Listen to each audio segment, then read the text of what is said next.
I'm Debbie Janeczek. I am the Global CISO for ING Bank.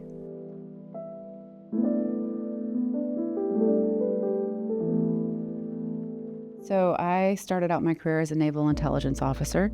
So I have always had to have the feeling that I'm contributing to something bigger than myself.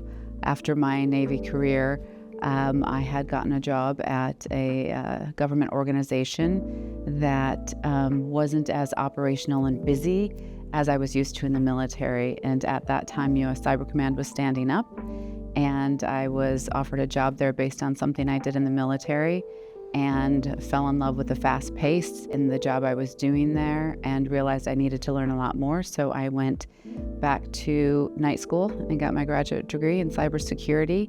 And from there, switched jobs within the government in the intelligence field and started teaching night school for a graduate level course. And working with the private sector folks that were taking my course on cyber warfare, I realized what a gap in knowledge of the threat we were up against in the private sector. So I wanted to contribute my knowledge and go into the financial area, because as a financial institution, we're part of national security. We're part of the overall ecosystem of what keeps us secure. And so I brought my knowledge there, and that's what gives me the passion, is to make sure I'm contributing to something. On the cyber resilience part, I have seen a transition in my career from stop the threat, block the threat, to the sophistication has changed to the threat actor, and the way they move really fast and find the holes. You can't possibly fill all the holes, especially when you're thinking of a large, complex organization. So we have moved from stop and block to fill the gaps, security by design, and make sure that we can react quickly, we can mitigate fast, we can block, and we can contain so that the business can keep going. So it's moved from one area all the way to the next, and we're still continuing to refine that.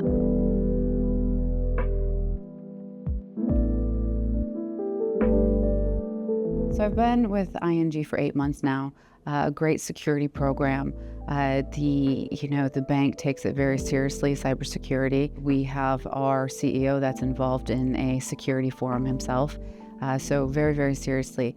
How it's evolving from my perspective, how I'm evolving it. What I have seen in the CISOs is, traditionally it was very technical. What tools are we going to get? It has moved to risk executive, where how do you determine the risk and be resilient? I think it needs to move to the next level of what I like to call the next generation CISO organization, where you're a business partner and you're a value creator for the company, moving away from a cost center and moving away from the tech stack focused security or the compliance focused security. We absolutely have to do that 100%, but we also have to look at the holistic view of the company, and we have to be involved with the businesses outside of the tech stack to make sure that we're being secure. So moving from tactical, operational to more strategic drive for the company.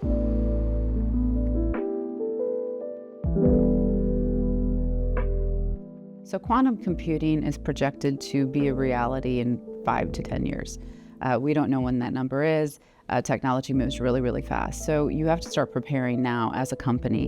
When you think of the complexity of some of these large organizations where they have legacy technology, new technology, we have cryptography embedded in everything that we do. And that cryptography with quantum computing in the future could be broken, so we have to prepare now. And what that means is knowing where your cryptography is.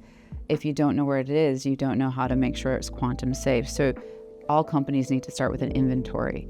Once you have that inventory, then you have to prioritize that inventory. So you have to know what, with the new quantum safe algorithms that NIST has put out, which ones you need to implement first. You have to do testing. It's an evolution because things will change, so you have to keep the inventory up. You're going to have to monitor when new algorithms come up because you're going to have to continue to update.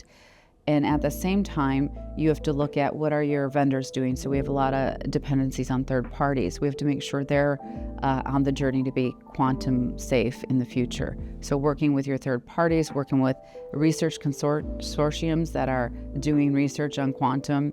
So ING is involved in all of that right now to make sure we're prepared for that future of quantum.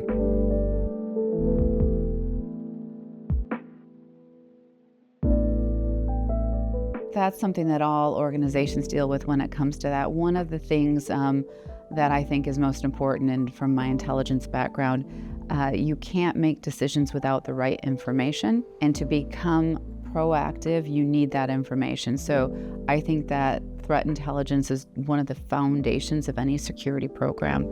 And what I mean by that is having a team that is collecting intelligence from vendors in the dark web, working with the FSISAC, collecting information, working with local governments, collecting information, and not just providing, here's what the information is, providing what that information is, what it means to the company, where in our ecosystem are we vulnerable, and what mitigation can we put in. So that's the holistic view of what threat intelligence can do to us. That can then, those reports go to your security operations center and they can implement security measures.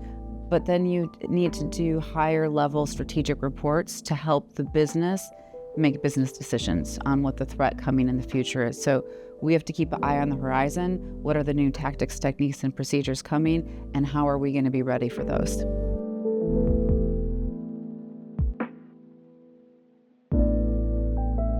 I think there's a lot of things that have changed where we can really do automation, and we've been doing it for years, is automating, bringing in indicators of compromise, but automatically feeding those into your defensive tools. And with the new endpoint detection response tools that have embedded AI, that can even react faster, where that's an automatic into your system. The endpoint detection response can identify it, isolate it, and mitigate it, which frees up the analysts that from doing the low-level quick alerts where they can then do more in-depth investigations for more complex problems.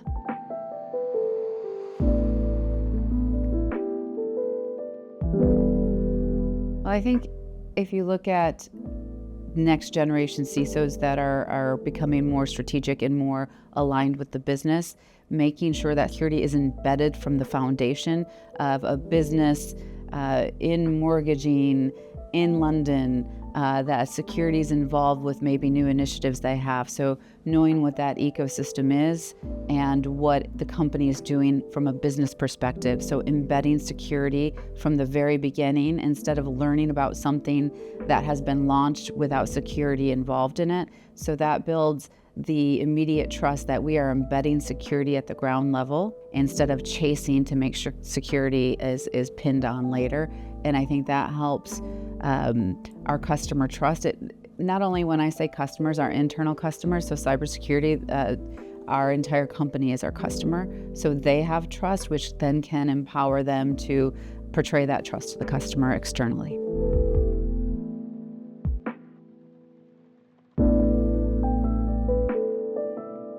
So today, what I see that we need to prepare for now, but also into the future, we have a convergence of different emerging technologies and threats. So when you look at the geopolitical threat landscape over the last 2 years, it has changed drastically. We've also seen a change in the threat actor. They're more precise, more targeted than they were in the past, more sophisticated.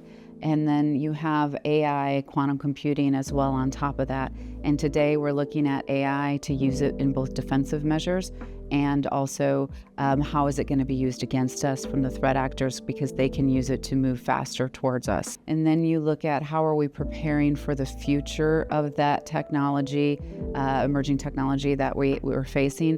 We talked about the cyber threat intelligence. So that is a team that is core to the foundation of monitoring what's coming in the future, what we need to deal with, what is happening in other companies when they have been impacted, and how can we build that defense against that. So understanding what's coming at us so that we can be more agile and adaptable is key to that. And then you look at how are we preparing for the future as well is in traditional cybersecurity, you hired your SOC analysts, your threat hunters today we're looking at different skill sets that we need. So we need AI experts, how to use AI defensively. How is the red team going to use it offensively to practice what the threat actor will be doing, and so we know how to defend it? So you're looking at different skill sets there, and where do you find those skill sets? And or how do you train those new skill sets that you're looking at? We're also looking at governance. So we are highly regulated. Prepare for the future and the future of regulatory. We need those experts on AI governance, cloud security governance, to build that governance that prepares us as we're moving into the future.